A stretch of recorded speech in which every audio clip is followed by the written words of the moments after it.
Written in candlelight, but kept in the dark for almost a century. A treasure trove of letters and books by Britain's greatest authors, moments in history many thought had been lost forever.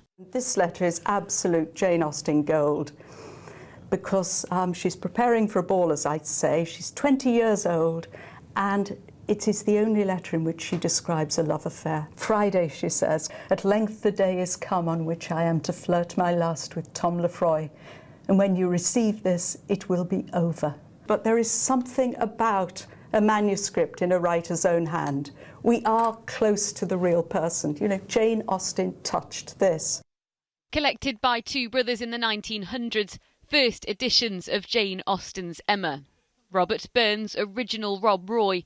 Little books by Charlotte Brontë, bound in an Epsom salts wrapper. It's so precious. You can see purified Epsom salts sold by J. West. It's tiny scraps of paper that she's writing on.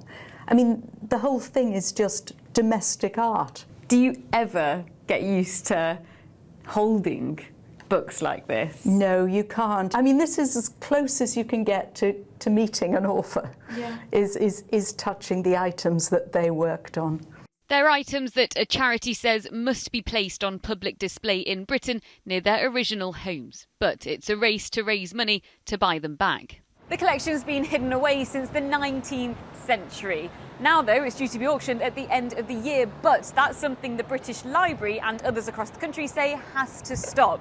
They now have just a few months to raise £15 million to bring the books back and make sure they never disappear again. It's the biggest challenge I've ever seen, but there's an enormous amount of goodwill which will help bring this to the public.